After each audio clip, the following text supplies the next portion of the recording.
మీ పిల్లల డాక్టర్ కల డబ్బు వల్ల ఆగిపోవద్దు. కేవలం 18 లక్షల నుంచి ఎంబీబీఎస్ విదేశాల్లో. ప్రస్తుతం మనతో పాటు ప్రముఖ ఆధ్యాత్మికవేత్త వేదిక్ ఆస్ట్రాలజర్ గోనుగొంట్ల సురేష్ బాబు గారు ఉన్నారు. గురుగారితో మాట్లాడదాం. నమస్కారం గురుగారు. మణికంఠ గారు నమస్కారం అండి. గురుగారు, ఆగస్టు నెల విశేషంగా మకర రాశి వాళ్ళకి ఈ నెల ఎలాంటి శుభవార్తలు ఉండబోతున్నాయి? ఏ విషయాల్లో వీళ్ళు ఎక్కువగా జాగ్రత్తగా ఉంటే ఈ నెల వీళ్ళు కలిసి వస్తున్నారు? సో ముందుగా మనం రాశి ఫలాలు చెప్పుకోబోయే ముందు మనం ఆగస్టు మంత్లో ఉన్నాం కాబట్టి ఆగస్టు మంత్ యొక్క విశిష్టత ఏంటి, అందులో ఉన్న ముఖ్యమైన పండగలు ఏంటి, పర్వదినాలు ఏంటి, అవి మనకి పరిహారాలుగా ఎలాగో వాడుకోవాలి అని కూడా మనం తెలుసుకొని తర్వాత రాశి ఫలాలు ఏంటో చూద్దాం. ఇందులో ముఖ్యంగా గమనించుకుంటే ఆగస్టు మంత్ సంకటహర చతుర్థితో స్టార్ట్ అయ్యి మరలా సంకటహర చతుర్థితో ఎండ్ అవుతుంది. 2 సంకటహర చతుర్థుల మధ్య ఈ మాసం ఉండటం అనేది ఒక విశిష్టత. రెండోది, ఇందులో మనకి 9వ తారీఖున హైదరాబాదు, సికింద్రాబాదు బోనాలు స్టార్ట్ అవుతుంది. మూడవది ముఖ్యంగా మనం చూసుకుంటే గురు మోడం అని మన నడుస్తుంది, అది అయిపోతుందండి. ఇది ఇప్పుడు అయిపోతుంది, 12వ తారీఖుతో మనకి అయిపోతుంది. అక్కడ నుంచి మనకి చూసుకుంటే 13వ తారీఖు నుంచి శ్రావణ మాసం స్టార్ట్ అవుతుంది. శ్రావణ మాసం అనగానే శుక్రవారాలు, శివుడికి సంబంధించిన రుద్రాభిషేకాలు అవన్నీ ఎక్కువగా చేసుకుంటూ ఉంటాం. తర్వాత మనకి 17వ తారీఖున నాగపంచమి అంటారు అనమాట. నాగుల చవితి, నాగపంచమి లాగా పిల్లలు ఎవరైతే కావాలనుకుంటున్నారో తరతరాలుగా వంశీపారంగా నాగులకు సంబంధించి నాగమ్మ, నాగయ్య, మానస ఇలా నాగ అని పేరు ఉన్నవాళ్ళు కంపల్సరీ చేయాలి. ఎందుకంటే వాళ్ళు మొక్కుని ఉండటం వల్ల ఇటు పుట్టున్నారు కాబట్టి యాన్సెస్టర్స్కి. అంతేకాకుండా అందులో మనకి సర్పదోషాలు ఉన్నవాళ్ళు, కాల సర్పదోషం ఉన్నవాళ్ళు, ఇలాంటి వాళ్ళు ఖచ్చితంగా ఆ యొక్క ఉత్సవాన్ని, ఆ పర్వదినాన్ని సెలబ్రేట్ చేసుకోవడం చాలా ముఖ్యం. మనకి 21వ తారీఖున వరలక్ష్మి మహావ్రతం చేసుకుంటూ ఉంటాము. దానితో పాటుగా మనకి ఇంకొకటి వెరీ ఇంట్రెస్టింగ్ అయిన విషయం ఏంటంటే మనకి రాఖీ పౌర్ణమి అంటారు, లేదంటే జంధ్యాల పౌర్ణమి అంటారు. జంధ్యాలు మార్చుకుంటూ ఉంటారు. గాయత్రీదేవి పుట్టినరోజు అని చెప్తూ ఉంటారు అనమాట. అది మనకి 28వ తారీఖు ఉంది. లాస్ట్ 31వ తారీఖు వచ్చేటప్పటికి సంకటహర చతుర్థితో టోటల్ మాసం అంతా క్లోజ్ అవుతుందని మనం చెప్పుకోవచ్చు అనమాట. సో ఇలా అనేక రకాలైన ఉత్సవాలు, సెలబ్రేషన్స్ మనకి వరమహాలక్ష్మి వ్రతము, రాఖీ పండుగ ఇవన్నీ ఆగస్టు మంత్లో చాలా ఉన్నది కాబట్టి చాలా మందికి చాలా డైనమిక్గా ఉండే మంత్ అని మనం చెప్పుకోవచ్చు. సో దీనితో పాటుగా జ్యోతిష శాస్త్రం ప్రకారం చూసుకుంటే మనకి 4 గ్రహాలు మారుతూ ఉన్నాయండి. ఈ 4 గ్రహాలు మారటంలో ఫస్ట్ది సూర్యుడు, కుజుడు, బుధుడు, శుక్రుడు, ఈ గ్రహాలన్నీ మారుతూ ఉన్నాయి. 4 మారుతూ ఉన్నాయి అనమాట. అందులో ఫస్ట్ గ్రహం మారేది ఏదైనా ఉందంటే శుక్రుడు అని చెప్పుకోవాలి. రెండో గ్రహం మారేది కుజుడు, మూడోది వచ్చేటప్పటికి బుధుడు. అంటే శుక్రుడు ఫస్ట్, తర్వాత బుధుడు, సూర్యుడు వచ్చేటప్పుడు 17వ తారీఖు. అంటే ఆగస్టు 1, ఆగస్టు 2, ఆగస్టు 5, ఆగస్టు 17. ఇది స్టార్ట్ అయ్యేది శుక్రుడితో స్టార్ట్ అయ్యి నెక్స్ట్ బుధుడు, నెక్స్ట్ కుజుడు, నెక్స్ట్ సూర్యుడు మారుతున్నారు. ఈ 4 గ్రహాల యొక్క ఇంపాక్ట్ మనం ఎలా ఉందో చూద్దాం.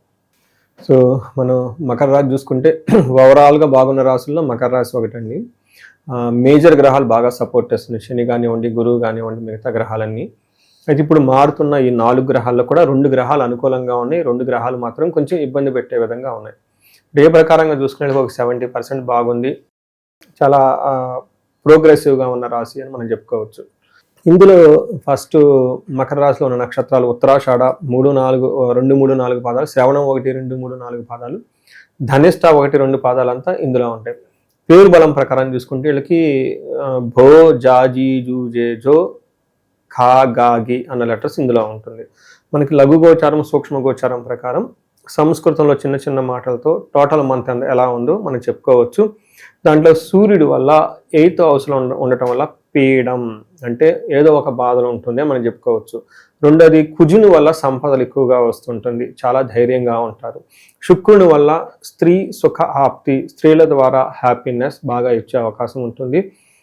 బుధుని వల్ల మనకి విరోధం అంటే ఏదైనా పని చేస్తే ఆటంకాలు కలిగించే వాళ్ళు ఉంటారని మనం చెప్పుకోవచ్చు. సో ఇట్లా ఓవరాల్గా చూసుకుంటే మిక్స్డ్గా ఉందని మనం చెప్పుకోవచ్చు. పెద్ద గ్రహాల సపోర్ట్తో ఎక్కువగా ఉండటం వల్ల వీళ్ళకి ఒక 70% వరకు బాగుందని మనం చెప్పుకోవచ్చు. ఇందులో మనకి కొన్ని విషయాల్లో జాగ్రత్తగా ఉండాలి. సూర్యుడు వీళ్ళకి 8వ హౌస్లో ఉన్నారండి. 8th హౌస్లో ఏ గ్రహం ఉన్నా మంచిది కాదు, జన్మరాశి నుంచి కౌంట్ చేసుకుంటే. ఇందులో వీళ్ళకి ఏం చెప్తారంటే ఎప్పుడైతే సూర్యుడు వీళ్ళకి 8th హౌస్లో ఉన్నారో దుర్దోష శత్రు సంవాదో గమనాగమన వ్యధ దుఃఖ వార్తాశ్రుతం చైవ అష్టమస్తే యథా రవిహి అని చెప్తారు సంస్కృతంలో. అంటే ఏమవుతుంది, దుర్దోష వీళ్ళకి చెడు ఉద్దేశాలు వస్తాయంట. ఏ పనులు చేద్దాం, స్మార్ట్ వర్క్ చేద్దాం, ముందు వెళ్ళిపోదాం అన్న ఒక తపన ఆత్రం ఎక్కువ ఉంటుంది వీళ్ళకి. శత్రు సంవాదో వీళ్ళే పోయి శత్రు బుద్ధి కలిగిన వాళ్ళతో గొడవలు పెట్టుకుంటారు. మనం ఎప్పుడేమని చెప్తారంటే మంచిని పావలా పెట్టి కొనుక్కోవాలి, చెడుని ముప్పావలా పెట్టి వదిలించుకోవాలని ఒక సామెత. అది అందరికీ తెలియదు కానీ ఇప్పుడు వాళ్ళకి ఆ పావలాలు లేవు కాబట్టి. బట్ శత్రువుని ఉన్నప్పుడు దూరంగా పెట్టుకోవడం ఆల్వేస్ ఉత్తమం. కానీ మకర రాశి వాళ్ళకి విచిత్రమైన ఆలోచన వచ్చిపోయి వాళ్ళతో గొడవలు పెట్టుకుంటారు. నెక్స్ట్ గమన వ్యధ, ఎప్పుడైనా ట్రావెల్స్ చేస్తూ ఉంటే అటు ఇట్లో వీళ్ళకి అంత పెద్ద కలిసి రాదు అని మనకు చెప్తూ ఉంటారు. దుఃఖ వార్త శృతం చైవ, వీళ్ళకి దుఃఖం కలిగే ఒక న్యూస్ అయితే ఖచ్చితంగా వస్తుంది అని మనకు చెప్తూ ఉంటారు. కొంచెం జాగ్రత్తగా ఉండాలి ధనం విషయంలో, అన్ని విషయాల్లో. సూర్యుడికి ఇబ్బంది పెట్టే విధంగా ఉన్నారు. అయితే వీళ్ళకి ప్లస్ పాయింట్ ఏంటంటే కుజుడు వీళ్ళకి బాగా సపోర్ట్ ఇస్తున్నారు. కుజుడు వీళ్ళకి 6th హౌస్లో ఉండటంతో ఎన్ని ఆటంకాలు వచ్చినా వాటిని అధిగమించి ముందుకు వెళ్ళిపోయే దూసుకుపోయే ఒక మనస్తత్వం, ఒక షార్ప్నెస్ వీళ్ళలో ఉంటుందని మనం తెలుసుకోవచ్చు. ఇందులో మనకేం చెప్తారంటే సంస్కృతంలో వస్త్రలాభో ధాన్యలాభో ధనలాభో యశా తదహ అంటారు. మనోల్లాసో ధర్మసిద్ధి షష్టమస్తే భవేత్ కుజ అని ఒక శ్లోకంలో మనకి ఏం చెప్తారంటే వస్త్రం కొనుక్కుంటారు, ధాన్యం కొనుక్కుంటారు, ధనం ప్రకారం లాభం ఉంటుంది, కీర్తి ప్రతిష్టలు బాగుంటాయి. మనోల్లాస, మనసు అనేది చాలా యాక్టివ్గా ఉంటుంది, షార్ప్గా ఉంటుంది. అందుకంటే సూర్యుడు ఇబ్బందులు పెడుతున్నా ఈ గ్రహం మనకి కాంపెన్సేట్ చేసి ప్రాబ్లమ్స్ బయటపడుతుంది. అందులో ధర్మసిద్ధి అంటే మంచి ఉద్దేశంతో ఏదైనా కనుక పని చేస్తే ఆ పని మనకు కలిసి వస్తుంది అని చెప్తారు. అయితే ఇక్కడ ఛాలెంజెస్ ఏముంటుందంటే హెల్త్ కాంప్లికేషన్స్ కొంచెం జాగ్రత్తగా ఉండాలి. భార్యాభర్తల మధ్య మిస్అండర్స్టాండింగ్ వచ్చి సపరేట్ కొంతకాలం ఉండే అవకాశం కూడా ఎక్కువగా ఉంటుందని గమనించుకోవాలి. శుక్రుడు కూడా వీళ్ళకి మంచి సపోర్ట్ ఇస్తున్నారండి. 9వ స్థానంలో శుక్రుడు ఉంటే మహాభాగ్య యోగం అంటే లక్ వస్తుంది అని చెప్తారు. ఎందుకంటే 9వ స్థానాన్ని లక్ష్మీ స్థానం అంటారు. అక్కడ శుక్రుడు ఉంటే అధిష్టాన దేవతకు సంబంధించిన గ్రహమే అక్కడ ఉంటే బాగా విశేషంగా లాభపడుతుంది అని మనం చెప్పుకోవచ్చు. ఇందులో భాగంగా అగైన్ వీళ్ళకి వస్త్రలాభం, మహా ఆరోగ్యం, గురుభక్తి స్యాద్ ధర్మకృత్, చిత్తశుద్ధి అభిష్టార్థ నవమస్తే భవేత్ గురు అని మనకి ఒక శ్లోకం. ఇందులో మనకేం చెప్తారు, అగైన్ ఇందాక చెప్పుకునే విధంగా జ్యువెలరీ కొనటం, తర్వాత బంగారం కొనటం, గురువులు ఎందు మంచి మంచి భక్తి కలిగి ఉండటం, ధర్మ కార్యాలు చేయటం ఉండటం, చిత్తశుద్ధి మెయిన్ ఇంట్యూషన్ చాలా స్ట్రాంగ్గా ఉంటుంది. అభిష్టార్థ సిద్ధి, అనుకున్న పనులన్నీ చక్కగా అనుకున్న విధంగా చేసుకుని వెళ్ళిపోతూ ఉంటారు. ఇంకా ఒక ఇంట్రెస్టింగ్ అయిన విషయం ఏంటంటే ఎవరైతే లవ్లో ఉంటారో, రొమాంటిక్ ఇలా రిలేషన్షిప్స్లో ఉంటారో వాళ్ళకు కూడా చాలా బాగుంటుంది. అన్ని పనులు అనుకున్న విధంగా సాగిపోయి ఒక బెస్ట్ టైం. ఒక సూర్యుడు మాత్రం ఇబ్బంది పెడుతున్నారు, మిగతా గ్రహాలన్నీ బాగా సపోర్ట్ వస్తున్నారని చెప్పుకోవచ్చు. ఇక ఈ రాశికి సంబంధించిన నక్షత్రాల వాళ్ళకి ఎలా ఉంటుందంటారు ఈ నెల? వీళ్ళకి 50-50గా ఉంది. ఫస్ట్ ఉత్తరాషాఢ ఫైనాన్షియల్గా జాగ్రత్తగా ఉండాలి. రెండవది వీళ్ళకి రాజ్య లాభం, వస్త్ర లాభం చూపిస్తుంది. ఖచ్చితంగా ప్రొఫెషనల్ మ్యాటర్స్లో ఒక నెక్స్ట్ లెవెల్కి అయితే వెళ్ళిపోయే అవకాశం ఎక్కువగా ఉంటుంది. శ్రవణం వాళ్ళకి జయప్రదంగా ఉంటుంది, రాజ్యలాభం ఉంది, వస్త్రలాభం ఉంది, బట్ దరిద్రము ఫైనాన్షియల్ క్రైసిస్ ఉంటుంది. నెక్స్ట్ ధనిష్ట నక్షత్రం వాళ్ళకి అగైన్ జయప్రదంగా ఉంటుంది, రాజ్యలాభం ఉంటుంది, డబల్ ప్రమోషన్స్ వచ్చే అవకాశం ఎక్కువగా ఉంటుంది. ధనిష్ట వాళ్ళకి చాలా బాగుంటుంది, వస్త్రలాభం కూడా చూపిస్తుంది. అయితే వీళ్ళకి ఫైనాన్షియల్ క్రైసిస్, మనకి దరిద్రము అంటే ముందుకు పోకుండా విధంగా అంటే సూర్యుని వల్ల ఇబ్బందులు పడే అవకాశం ఎక్కువగా ఉందని మనం చెప్పుకోవాలి. అన్ని నక్షత్రాల వాళ్ళకి ఉత్తరాషాఢ, శ్రవణ, ధనిష్ట నక్షత్రం వాళ్ళకి గాయాలు అయ్యే అవకాశం ఎక్కువగా ఉంటుందని గమనించుకోవాలి. శ్రవణం వాళ్ళకి కొంచెం జాగ్రత్తగా ఉండాలి. అటు శని యొక్క ప్రభావం, ఇటు యొక్క శతభిషం వాళ్ళకి జన్మ తార, విపక్ తార, ప్రత్యేక తార అని ఈ శ్రవణం నక్షత్రం వాళ్ళు కొంచెం కేర్ఫుల్గా ఉండటం ఎంతైనా అవసరం అండి. ప్రజెంట్ ఉన్న గ్రహస్థితి బట్టి మరి వీళ్ళు ఎవరిని ఆరాధిస్తే విశేషంగా వీళ్ళకి లాభం జరుగుతుంది? సూర్యుడిని జాగ్రత్తగా పట్టుకోవాలండి. కొన్ని పరిహారాలు చాలా సింపుల్ అండి, డబ్బులు ఉండవు, కాదు మనం చెయ్యం. ఉదాహరణకు సూర్య నమస్కారాలు, యోగా, మెడిటేషన్, గురువుని సేవలు చేయటం, ఇందులో పెట్టాలని మనకు టైం ఉండదు కాబట్టి.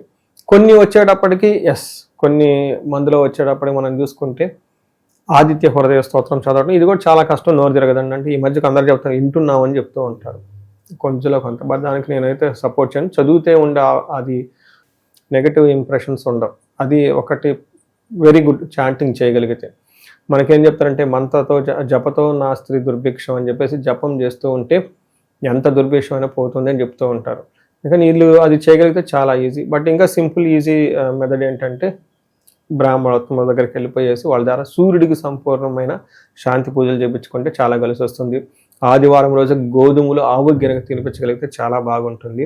రుద్రాభిషేకం ఎక్కువ సార్లు చేయించుకోవాలి. జనరల్గా మకర రాశి వాళ్ళు రుద్రాభిషేకం ఎక్కువ చేయించుకోవాలి, ఎందుకంటే అది శనికి సంబంధించిన రాశి కాబట్టి ఎక్కువగా రుద్రాభిషేకాలు చేయించుకుంటూ ఉంటే శ్రీశైలం లేదంటే విజయవాడ, కనకదుర్గం ఇలా క్షేత్రాలు దర్శించుకుంటే చాలా బాగుంటుంది. అయితే ఇది మనం చెప్పుకునే విధంగా 30% మాత్రమే అప్లై అవుతుంది కాబట్టి ఇండివిజువల్గా వాళ్ళ లైఫ్ అదేమంటారు వాళ్ళ హారోస్కోప్ చూడటం కూడా చాలా ఇంపార్టెంట్. వాళ్ళ లైఫ్లో దశలు భుక్తులు అన్ని చక్కగా ఉంటే ఇది పెద్ద మ్యాటర్ ఏం కాదు, దాన్ని మేనేజబుల్ కండిషన్లో ఉంటుంది. బట్ వాళ్ళు ఇండివిజువల్ జాతకంలో కూడా సరిగా దశలు కానీ భుక్తులు కానీ సరిగా లేకపోతే ఇది దానికి టాప్అప్గా యాడ్ అయిపోయేసి టోటల్గా సిచ్యువేషన్ అవుట్ ఆఫ్ కంట్రోల్ అయ్యే అవకాశం ఉంటుంది. కాబట్టి అప్పుడు జాబులు పోవటం, గొడవలు రావటం అన్నీ వస్తూ ఉంటుంది అనమాట. సో ఇది ఒక్కసారి జాతక చక్రం చూపించుకోవడం చాలా ఇంపార్టెంట్.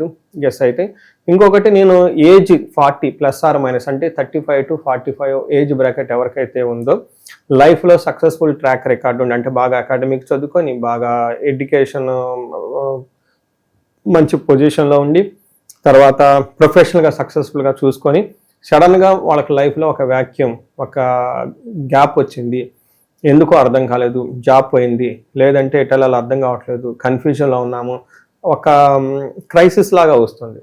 నేను చాలామంది రీసెంట్గా లాస్ట్ 5-6 months ఈ ఎక్స్క్లూజివ్ టాపిక్ గురించి రీసెర్చ్ చేస్తూ ఉన్నాను అనమాట. చాలామంది చెప్పారు, మేమంటే మీ మేనేజర్ అమెరికాలో ఉన్న ఒక మంచి కంపెనీలో, నాకు జాబ్ పోయింది, 5-6 months అయిపోయింది. ఇది డైజెస్ట్ చేసుకోవడం చాలా కష్టం. ఈవెన్ లేడీస్ కూడాను, లేదంటే అప్పటిదాకా చాలా భార్య భర్తలు చాలా బాగున్నారు, అప్పటిదాకా వీళ్ళు బాగున్నారు, ఉన్నటువంటి పిల్లల వల్ల విపరీతమైన ప్రాబ్లమ్స్. ఇలా ఎందుకు వచ్చింది? ఈ స్టాగ్నేషన్, ఈ గ్రోత్ లేకుండా దాంతో కన్ఫ్యూజన్ అయిపోయి టెన్షన్ అయిపోయేసి ఇంటర్నల్గా ఇన్ఫీరియారిటీ కాంప్లెక్స్ డెవలప్ చేసుకోవటం, ఇవన్నీ డెవలప్ అవుతుంటుంది అనమాట. మనకేం చెప్తారంటే మోడర్న్ సైన్స్లో మిడ్ లైఫ్ క్రైసిస్ అంటారు, లేదంటే హార్మోనల్ చేంజెస్ అని చెప్తూ ఉంటారు అనమాట. బట్ జ్యోతిష శాస్త్రం దీనికి చాలా పవర్ఫుల్ రెమెడీ ఉంటుంది అనమాట. మనకి జ్యోతిష శాస్త్రంలో చిన్నప్పుడు బాలారిష్టాలు, వివాహం అప్పుడు వివాహానికి సంబంధించిన దోషాలని, అలానే గ్రోత్లో ఉన్నప్పుడు కొన్ని యొక్క ఏమంటారు శాపాలు యాక్టివేట్ అవుతూ ఉంటాయి అనమాట. ముఖ్యంగా పితృశాపాలు, కాలసర్ప దోషాలు, త్రిపిండి శాపాలు, అంతేకాకుండా వీళ్ళకున్న దశాభుక్తిని బట్టి గ్రహాల యొక్క దోషాలు, ఇవి ఆటంకాలు పడుతూ ఉంటాయి అనమాట. అందుకని వాటికి సంబంధించిన పరిహారాలు మనం చేసుకుంటే చక్కగా లైఫ్ అనేది 10 రెట్లు ముందుకెళ్ళే అవకాశం ఎక్కువగా ఉంటుంది. అందుకని ఒకసారి ఇండివిజువల్గా ఆ ఏజ్ బ్రాకెట్లో ఉండే ఇబ్బందులు పడుతుంది చూపించుకోవటం, హారోస్కోప్ చూపించుకోవటం చాలా ముఖ్యం. బట్ వీటికి టాప్అప్గా ఎవరైతే కనుక ధనానికి ఇబ్బంది పడుతూ ఉన్నారో స్వర్ణలక్ష్మి విశేష హోమం చేయించుకోవడం చాలా చాలా ఇంపార్టెంట్. వచ్చేది కూడా శ్రావణ మాసం కాబట్టి చక్కగా ఈ యొక్క స్వర్ణలక్ష్మి అమ్మవారి యొక్క వాళ్ళ స్వహస్తాలతో చక్కగా 120 కలువ పూలతో కనుక హోమం చేస్తే అద్భుతమైన వాళ్ళ లైఫ్లో ఎప్పుడు ధనం ఉంటుంది. అలానే ఎవరైతే హెల్త్ గురించి ఇబ్బంది పడుతున్నారో అమృత మృత్యుంజయ పాశుపత అభిషేకం కానీ హోమం కానీ చేయించుకుంటే చాలా బాగుంటుంది. ఇంకా భార్యాభర్తలు చాలామంది మనస్పర్ధలు వచ్చేసి ఇబ్బందులు పడిపోతూ ఉంటారు. వీళ్ళ కుటుంబం వాళ్ళ కుటుంబం పిల్లలందరూ ఇబ్బంది పడిపోతూ ఉంటారు. ఎట్లాంటి వాళ్ళకి విశ్వావసు గంధర్వ రాజా హోమము, లేదంటే అన్యోన్య దాంపత్య పాశుపత అభిషేకము ఇలాంటివి చేసుకుంటూ ఉంటే చాలా బాగుంటుంది. ఇలా ఏదైనా సరే వాళ్ళకు స్పెసిఫిక్గా కొన్ని మా ప్రాబ్లమ్స్ ఉన్నాయి, ఇంకా రకరకాల ప్రాబ్లమ్స్ ఉంటాయి, ఉండి సొల్యూషన్ కావాలి అనుకున్న వాళ్ళు ఒకసారి జాతక చక్రం చూపించుకొని చక్కగా పరిహారాలు చేసుకుంటే ఇవేమవుతుందంటే మనకి షీల్డ్ అండి, మనకి ప్రొటెక్షన్ ఇస్తూ ఉంటాయి అనమాట, ఫర్దర్ డ్యామేజ్ కాకుండా, లేదంటే లైఫ్లో ముందుకు వెళ్ళటానికి. ఈ మన మహర్షులు ఇచ్చిన ఈ జ్యోతిష శాస్త్రం ద్వారా పూజలు తర్వాత పరిహారాలన్నీ చేయించుకోవాలని చెప్పేసి కోరుకుంటూ, వీళ్ళకి అష్టైశ్వర్యాలు కలగాలి, భోగభాగ్యాలు కలగాలి, అందరూ చక్కగా ఉండాలని చెప్పేసి కోరుకుంటూ నమస్తే అండి. మంచి విశ్లేషణ అందించారు, ధన్యవాదాలు.